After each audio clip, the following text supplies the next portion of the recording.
So your friend lost 30 pounds on a supplement. Yes, 30 pounds. Hypothetically, right? Your friend loses 30 pounds on a supplement. They swear up and down by it, and they post about it constantly on social media. So, naturally, you try it, and you take it religiously, but you get zero results. Nothing happens. Why? Well, supplementation isn't the same for everyone. And your bottleneck isn't the same as their bottleneck. What am I talking about? Let me explain.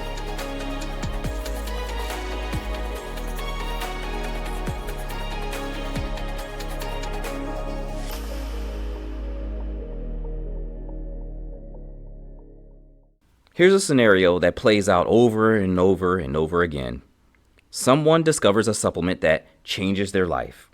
Weight drops, energy surges, brain fog clears, and they post about it.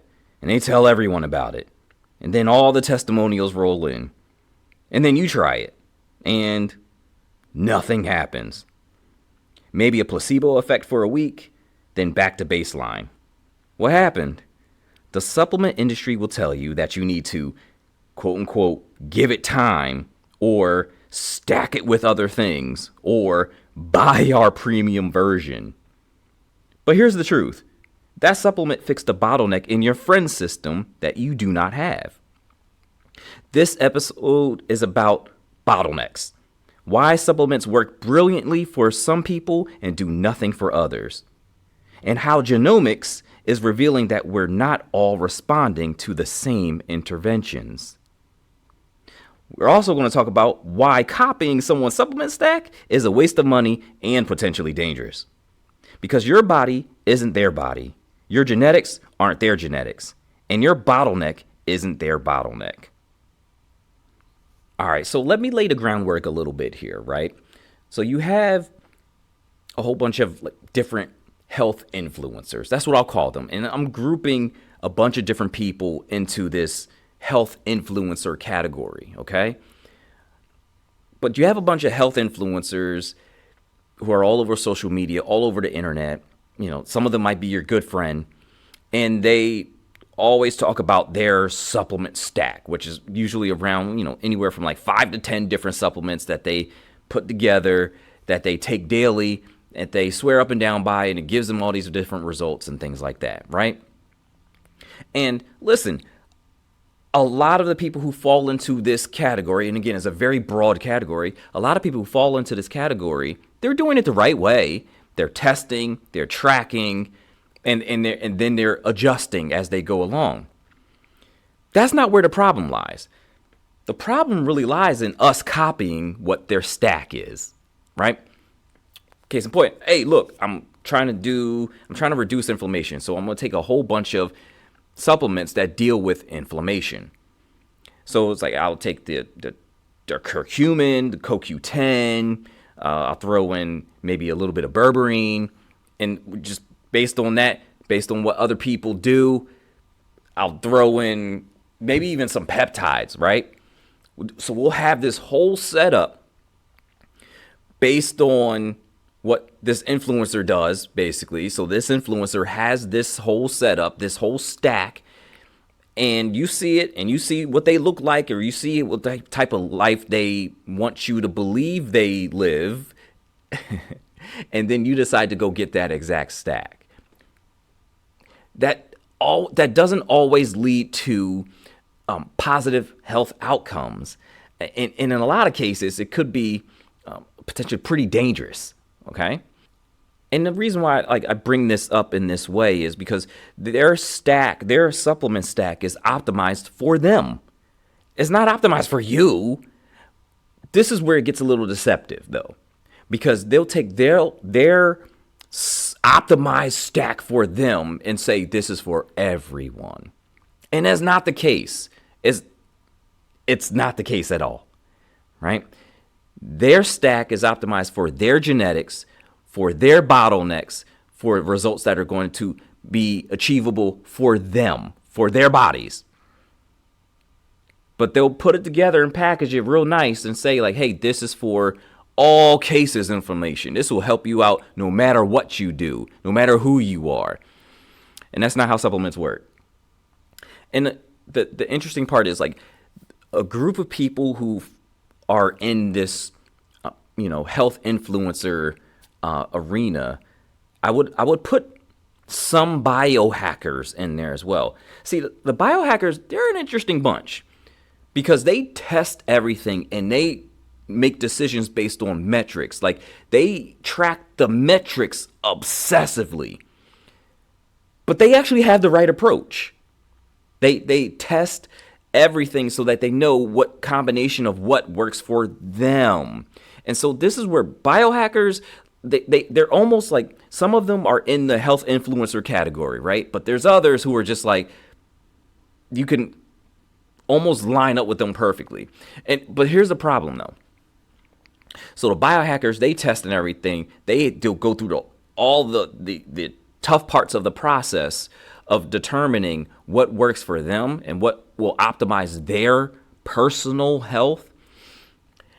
And what the general public will do then is look at their stack, not want to do the same type of work, and just copy the stack.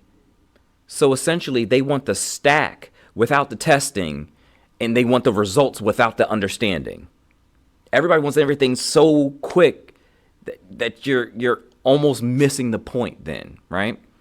And by everyone, I don't mean like literally everyone. You know what I mean.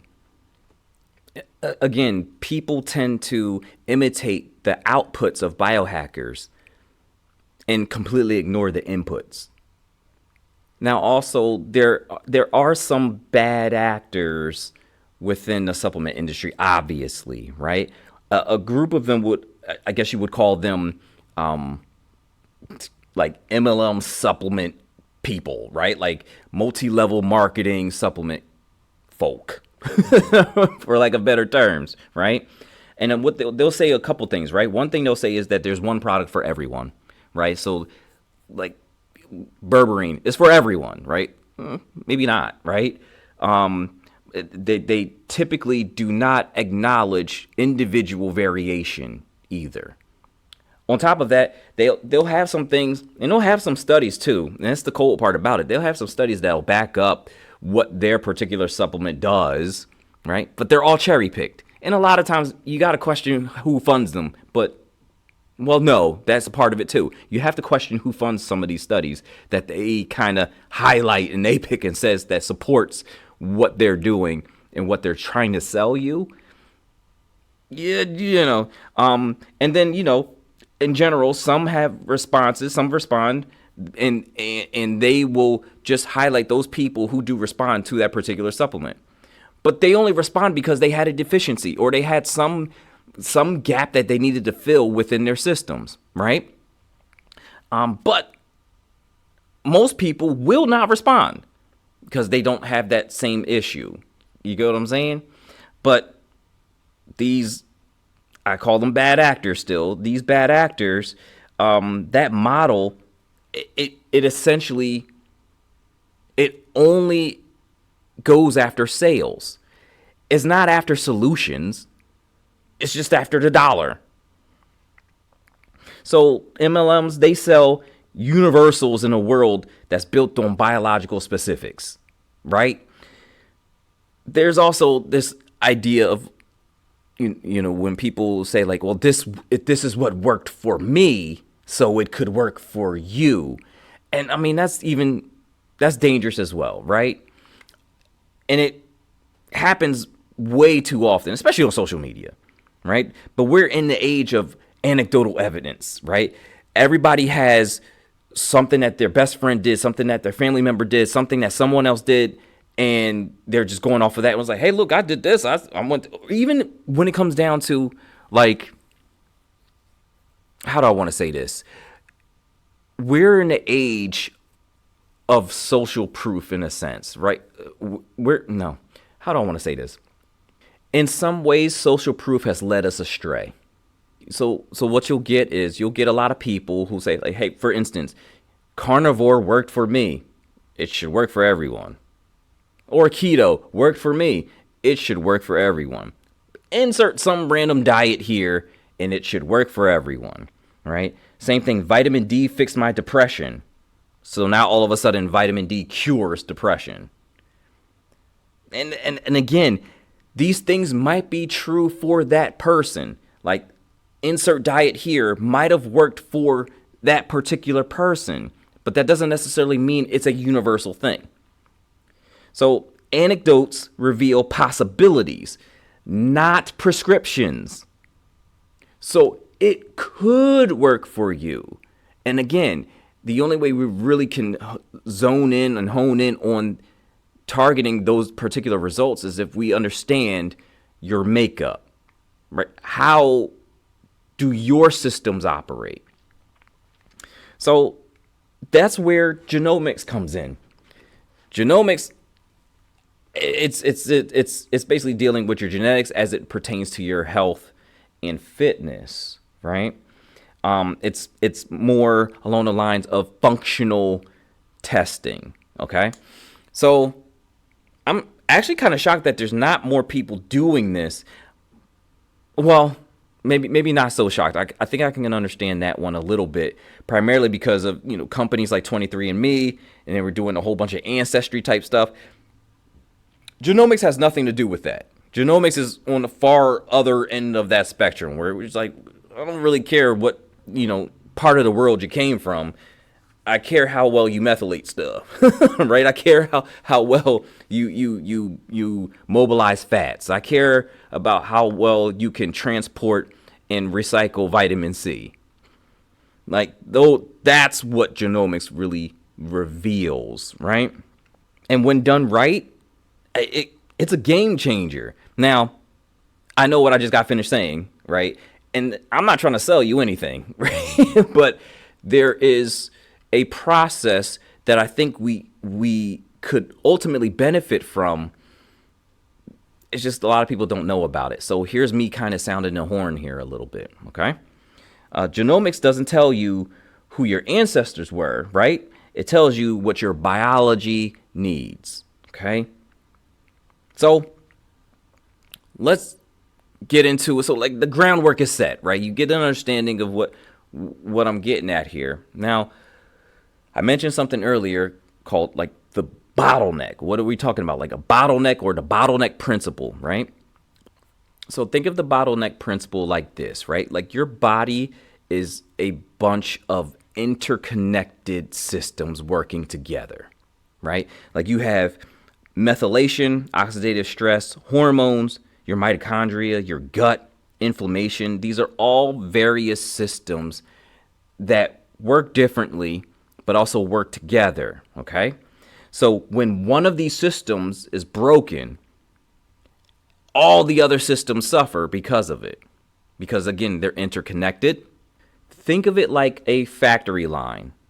You have a whole bunch of machines along a line and you're trying to build this one thing, or you're trying to keep something going strong. One machine in that line breaks, the whole process breaks down. That's how it is, right?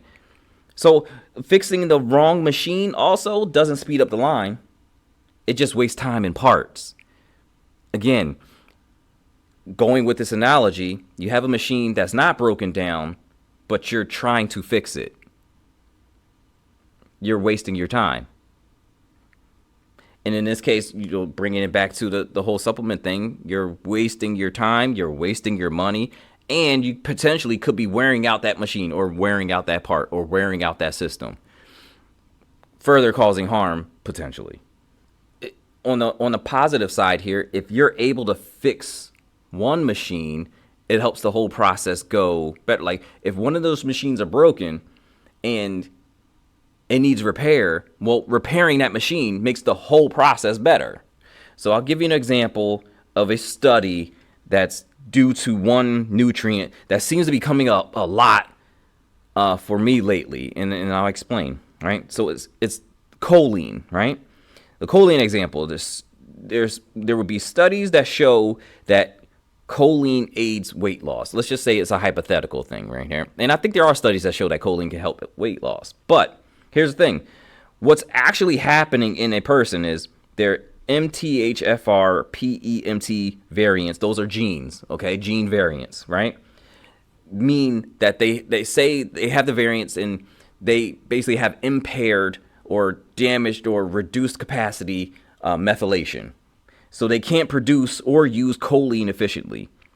What that does, though, if you don't get enough choline, it causes fat in your liver, poor detoxification, oxidative stress, hormone issues, and weight gain. So, in turn, then, you get that person to supplement with choline, and their methylation restores, and then their weight normalizes. So then they're getting back to a genetic base, right? The choline didn't cause them to lose weight. Just fixing the system, fixing their methylation allowed them to get back to base, which in turn just they end up being lighter, right? So it didn't cause the weight loss, essentially. It removed the bottleneck. Get my point? So then, but in this case, I mean, because we're talking about it in this episode, person B comes along, then tries to take choline because they saw that person A lost weight on choline. So they try choline and nothing happens. Why? Because they're methylating fine. Just that simple. Just that simple. All right.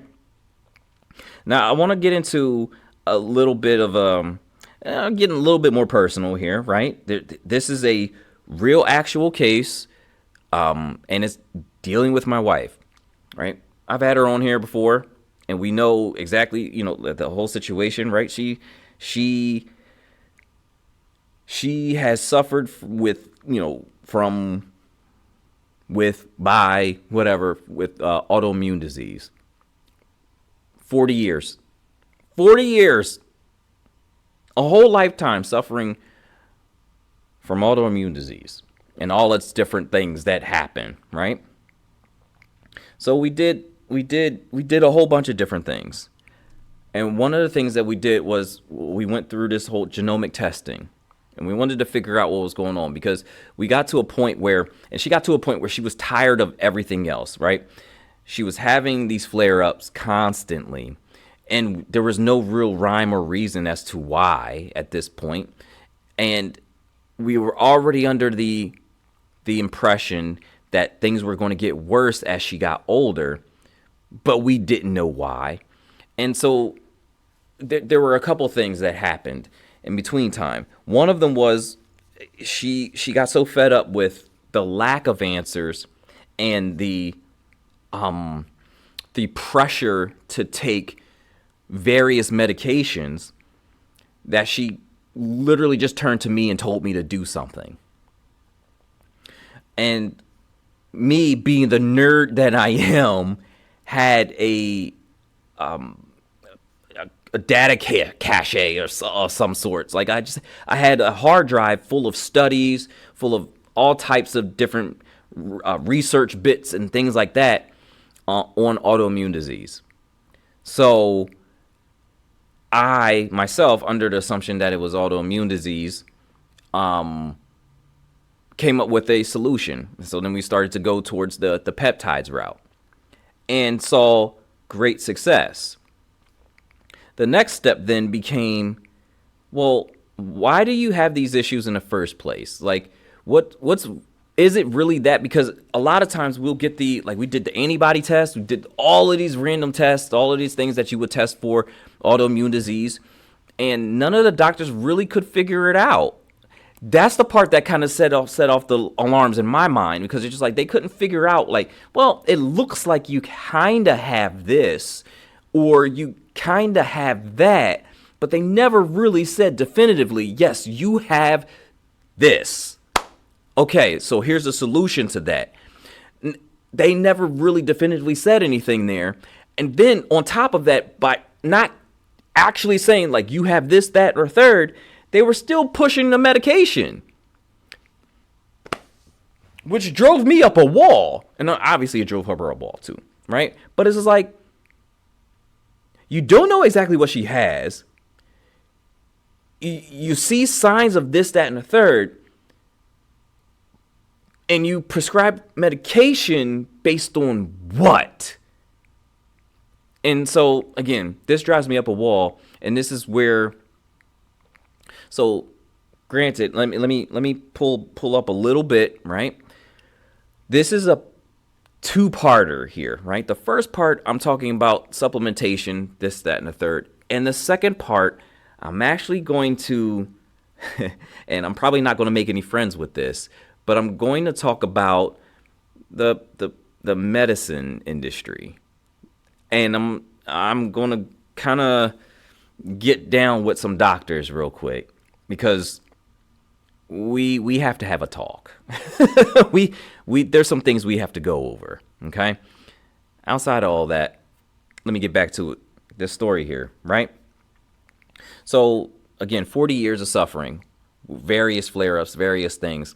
Doctors couldn't figure it out, but they were really quick to prescribe medication. Not knowing, here's the crazy part, very quick to prescribe medication, very quick to say that these things have side effects, very quick to say they're not even sure it's going to help. But they were still very quick to say, hey, we're going to write you a script for it. Anyway, that's where it was going. That's where it was.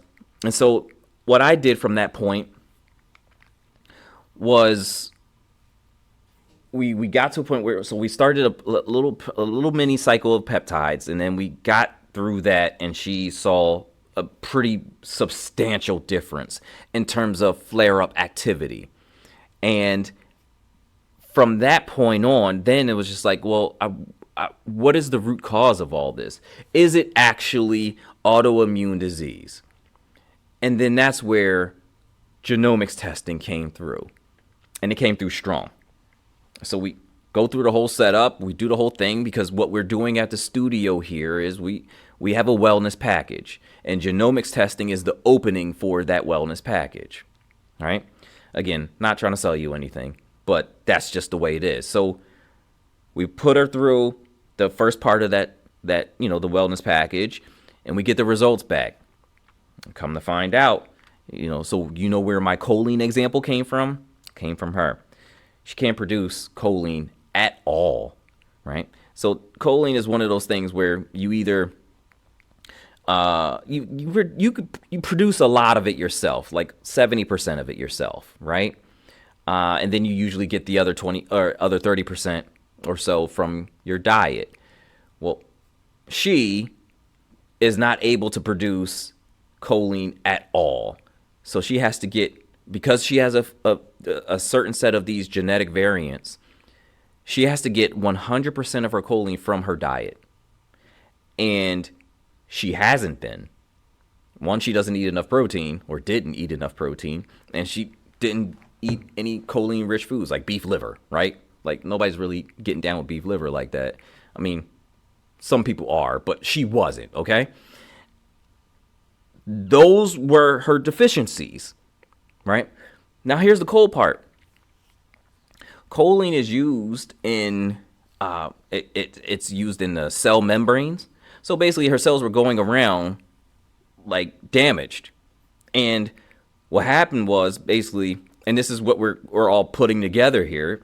What happened is her body would send out these antibodies, and there was nothing wrong with them, but they would clear out the damaged choline, or clear out the damaged cells that weren't getting enough choline. But the problem is also, on top of that, like, it's a layered situation. The choline is fuel for other systems. So she wasn't getting any of it, so other systems were impaired as well. On top of that, there were a few more genetic variants that she has that basically causes her to produce defective collagen. So hang with me on this one, because a flare-up is a lot of inflammation, and if she's producing defective collagen, structurally weaker collagen, she's doing this all the way around, right? So I looked at all of the actual gene names and all that fun stuff.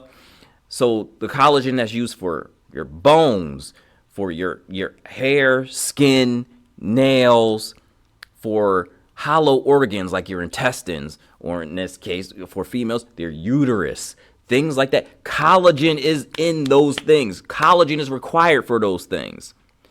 All your connective tissue, much of your muscles, like collagen is so prevalent and so major. Your blood vessels, again, is used for all of that stuff. She produces defective collagen. So what our antibodies were actually doing was cleaning up stuff that needed to be cleaned up. Wait a minute. So I know that sounds real crazy, right? But there's a chance that these weren't autoimmune flare-ups. These were defective collagen, structurally weak collagen getting cleared out like your body's normal process. And then layer on top of that she's in her 40s, so women go through things at that point in time. And so the estrogen clearance, she also has the genetic variants that cause her, the way estrogen clears out, it basically causes her to have a slowdown in the estrogen clearance. And you know where that stuff lives? It lives right there in the tissues. So the metabolites from the estrogen break down and go right into the tissues, causing even more inflammation. So she was getting like triple hit, and that's what the flare-up was. So then what do? Well, we supplement with choline. And that was step one. Then we had to deal with the collagen. So then we had to give her collagen that was already kind of processed to be able to, for her body to use it. And it's clean, good collagen. Can I tell you the changes that she has experienced in a short amount of time just from that?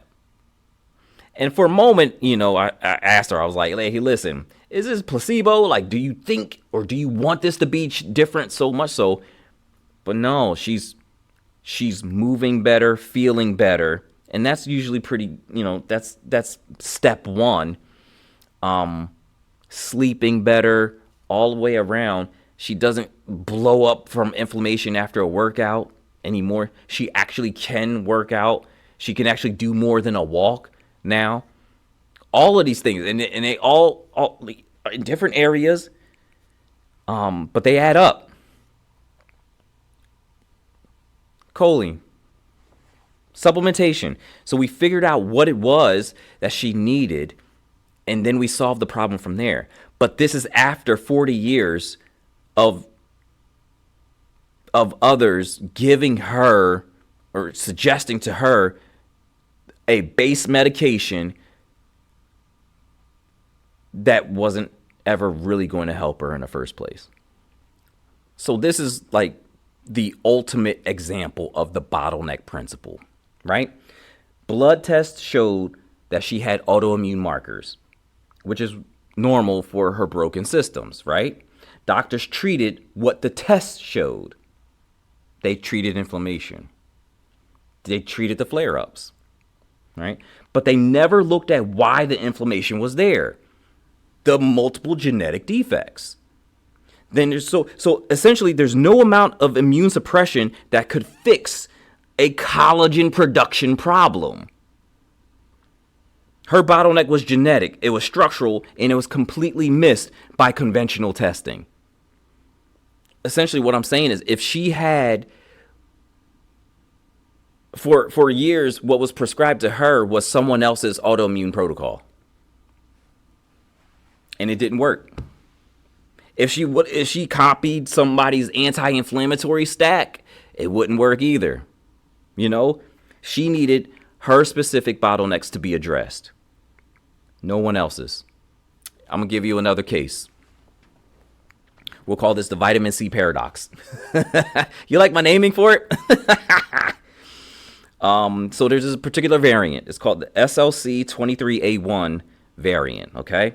And basically, this deals with how a person transports, recycles, absorbs vitamin C. And vitamin C is super important, not just for your immune system, but for other processes to work out, right?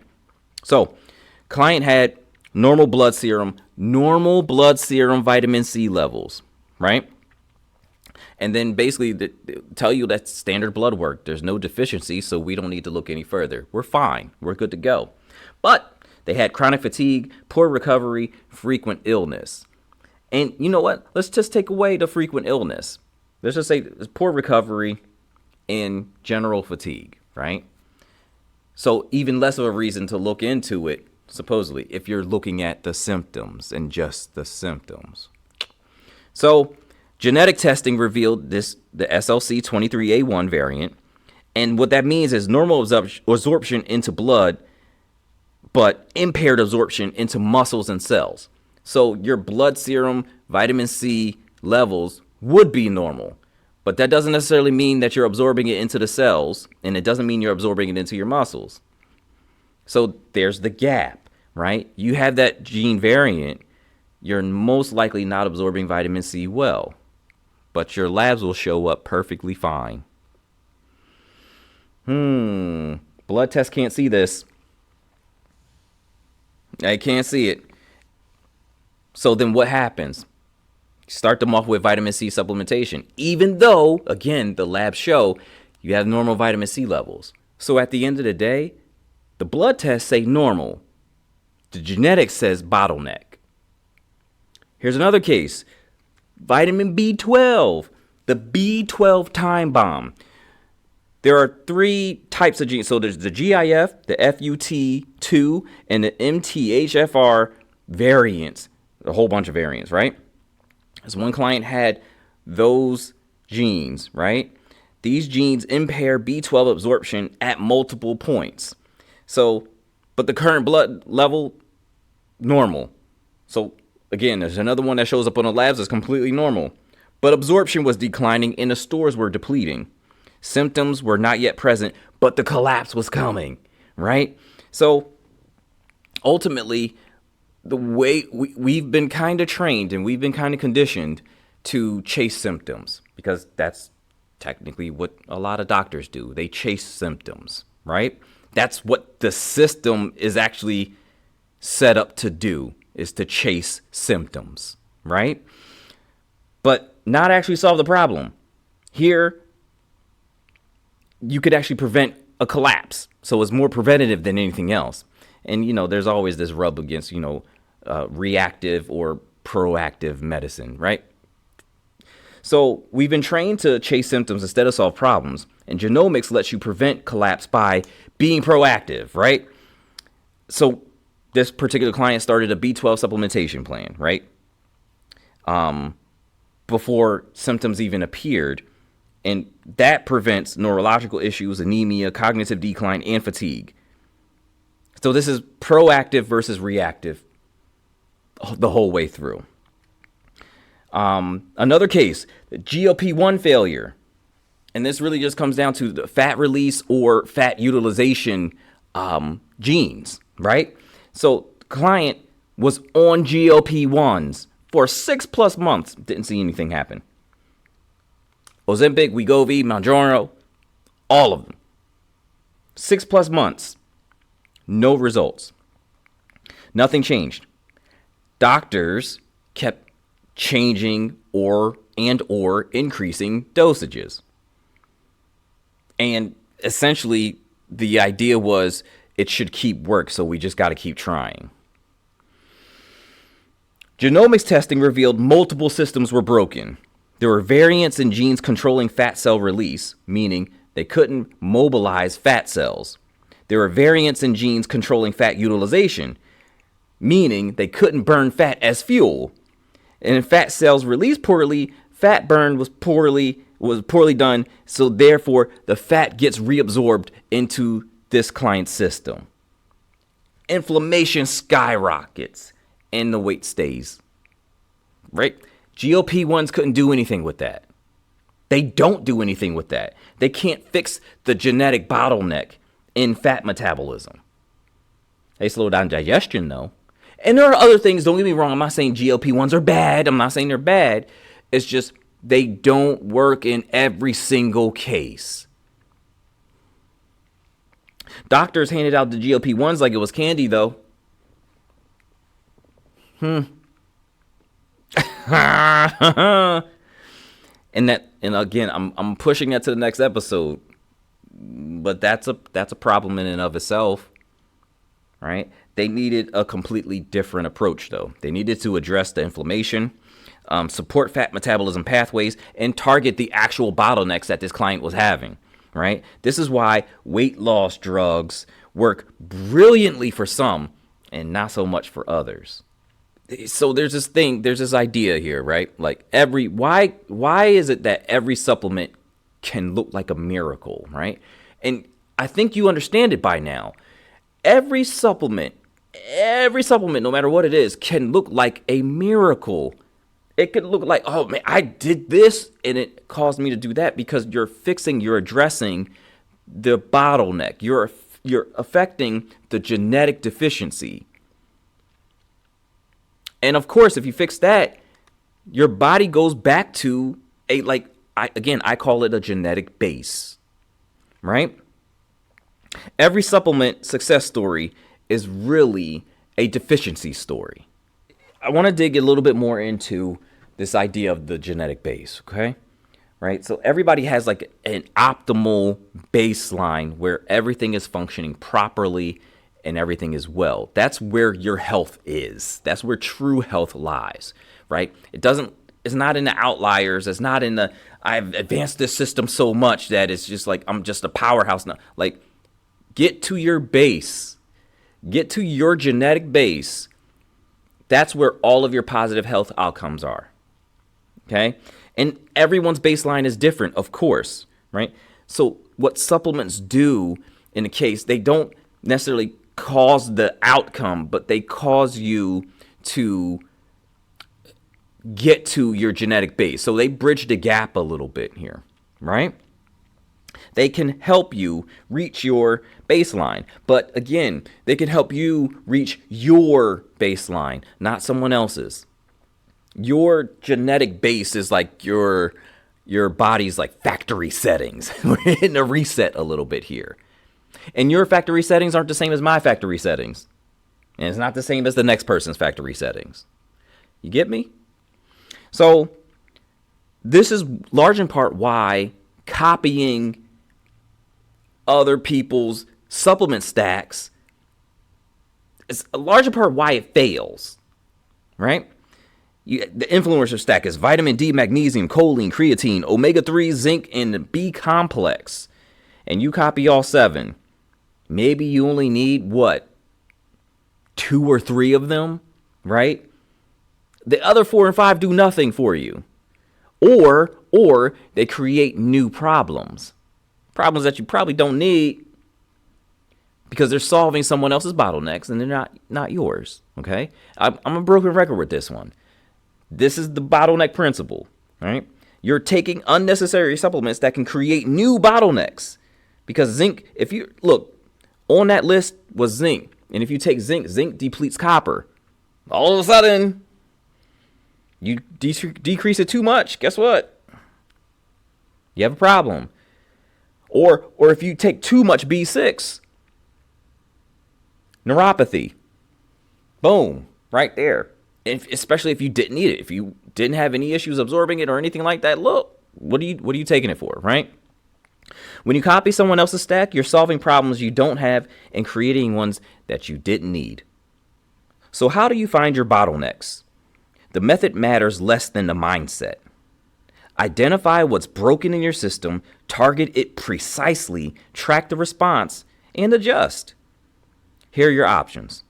So, first option in determining what your bottlenecks are, obviously, since I've talked about it so much already, genomics testing.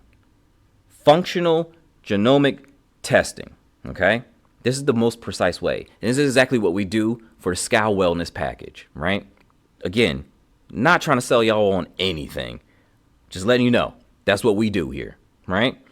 It analyzes typically, like the way the Scowl Wellness package works, we analyze more than 135 different genes. across multiple critical pathways, right? And again, this is not ancestry. This maps how your body processes nutrients, manages stress, detoxifies, and produces energy. Okay, it's in essence functional biology.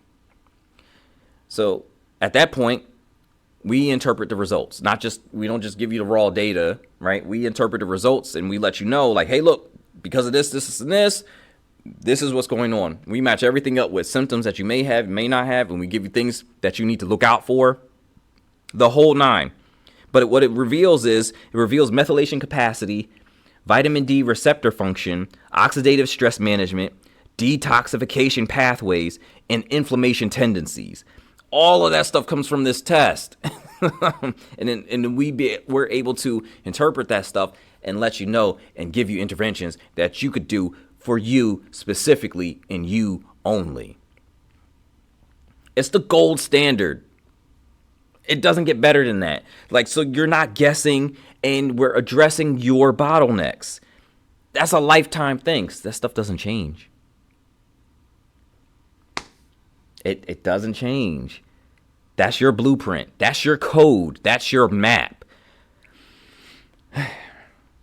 Now, if you can't do the genomic testing, fine. The option 2 would be symptom tracking. It's not as efficient, obviously. It takes way more time, and it's not as accurate, right? So you can ask yourself, obviously, what symptoms are you experiencing? Like fatigue, brain fog, weight gain, insomnia, things like that. Then you track patterns. When are they worse? What makes them better? And then you kind of go from there. Ultimately, at the end of the day, symptoms are signals, right?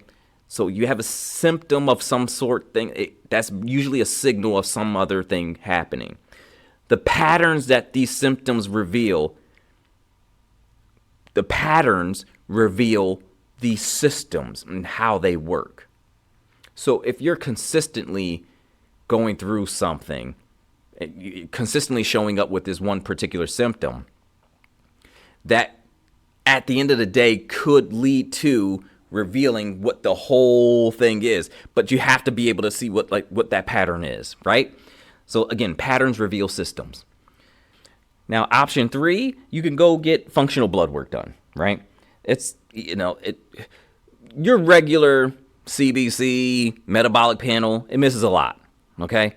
So you could go get more detailed labs done, and they'll usually tell you, even if you get a functional medicine practitioner, they'll tell you that the ranges are a little bit different from a functional side. So the ranges are a little bit tighter, right? And also, furthermore, a lot of times, depending on your situation, they'll look at the labs and say, well, even though if you're in range, it's not an optimal range. But again, the labs don't show everything.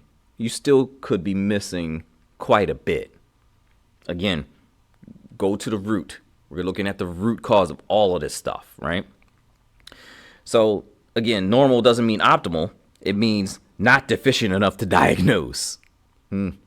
So you could test vitamin D, magnesium, a full thyroid panel, inflammatory markers, all that fun stuff. But it shows what your current bottlenecks are, not necessarily your genetic predisposition, right? So again, it's kind of just a snapshot, and sometimes it could be a little inaccurate to what's actually going on, as I spoke about earlier. And then you have option 4, which is controlled experimentation. This is where most of the biohackers live, and then they kind of upgrade a little bit, right? But they pick one suspected bottleneck, they supplement for 4 to 6 weeks, they track the symptoms daily, rinse, wash, repeat, right? If you change more than one variable, you pretty much learn nothing anyway. So if nothing changes, that wasn't your bottleneck. And essentially, if you're going this option, don't add 7 things at once. You want to find that one thing that addresses the bottleneck. Now, there are a couple questions you want to ask yourself when going through this process, whatever option you choose, right? And this links directly, coincidentally, this links directly to the SCAL method, right? And let me break it down a little bit. So keeping it simple, supplements only matter if they help the system that you're actually training, right? That's one. Moving on to like the next part. So thinking about like a sound mind, right? You have to ask yourself a couple questions, right? First one, does this claim apply to my biology, or is it just their biology, right?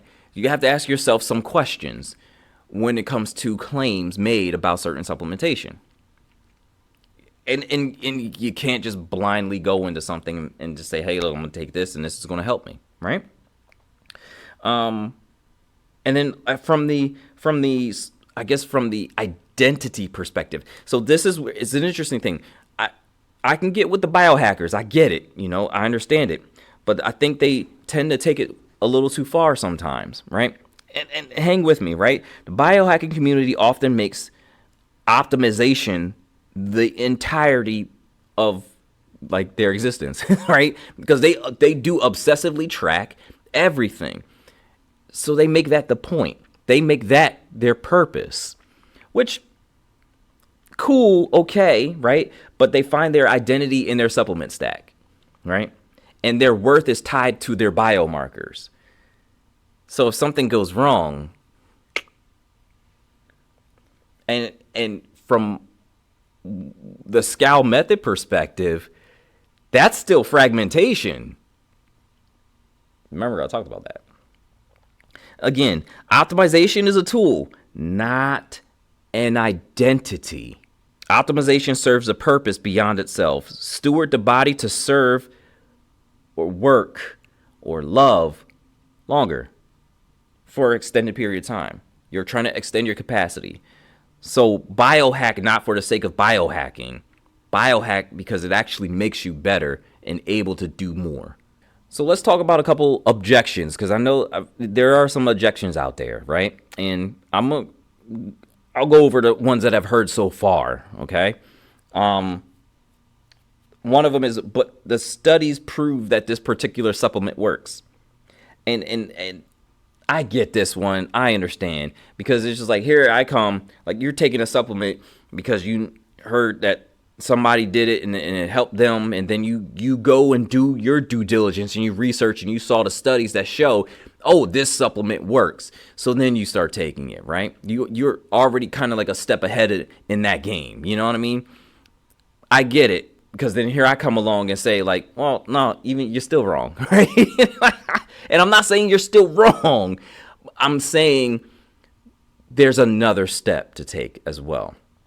Right? Because the studies will show the efficacy in certain populations. You have to keep that in mind when discerning the information from these studies, right? That counts for a lot. That counts for a lot. So, for example, choline works for people with the MTHFR variants. You might not have those variants, right? So just because choline worked for this one person, or vitamin C worked for that person, or vitamin D worked for that person, it doesn't matter if you don't have any of those genetic variants, right? And there will be studies to show, absolutely will be studies to back up what your friend is going through and what your friend is doing. That still doesn't mean it'll work for you. And in essence, you also got to keep in mind with a lot of these studies, and I'm in the studies. Don't get me wrong, I'm waist deep in the studies, but I also understand there's a limit there. And I'll talk about this more next episode as well. But it's just like population averages hide individual differences. And we're going for the individual differences, because that's the only way you're really going to achieve those health outcomes you desire, right? So population level does not equal individual application. Population level studies does not equal individual level application. So you have to test. Don't assume. Don't make the assumptions. You still got to test, right? Another one is like, well, my friend lost 30 pounds. That's great. They had that particular bottleneck. I don't think I need to go more into that. I went over that the whole episode, right? But again, their genetics predisposed them to that particular deficiency. It doesn't mean you have the same deficiency. Doesn't mean you have the same bottleneck. Another one, isn't testing expensive or complicated? Not really, right? I mean, think about it this way. I've seen people spend close to $4,000, $5,000, $6,000 on supplementation and peptides alone a year. All inclusive with doing everything, doing the testing and getting the targeted approach. What, maybe 1,500, 2,000 tops? Maybe, so it's like, it's definitely not as costly as doing the wrong thing or giving your body the wrong things. I don't know. Another one. Another one. Can I just take a multivitamin? Well, no. It's the ultimate shotgun approach. It's like taking a fire hose and trying to shoot it into a lock. Like you're not into a keyhole. Like, okay, that's a bit much, right? That's what that is, though. It's a shotgun approach. First of all, most multivitamins don't even have the proper form of the vitamins and nutrients that you need. But even still, it has so many other things in it that it's just like, is it really for your bottleneck or general population? What is it for? No, they're garbage. So, anyway, your friend's miracle supplement won't work for you. Not because it's fake, but because it fixed their bottleneck, not yours. Supplements don't create super states. They remove obstacles to normal function. And the obstacles are different for everyone. Functional genomics is revealing what should have been obvious. We're not all the same. Our genetics vary. Our deficiencies vary. Our bottlenecks vary. Stop copying supplement stacks. Stop chasing the latest miracle. Stop throwing money at interventions that don't address your system. The principle is simple. Find your bottlenecks. Fix those. Track the results. You could do this through testing, which is faster and more precise, or through systematic investigation, which is slower but still works. Either way, the principle remains. Personalization over copying. If you want the fastest path, that's what the Scowl Wellness package is built for. Functional genomic testing, expert interpretation, and a custom protocol based on your blueprint. But even without it, you can apply the principles starting today. Stop copying. Start investigating. Your body isn't their body. Test, target, track, adjust. That's how you reach your genetic base. And that's where sustainable health actually lives. Personalization isn't a luxury. It's biology.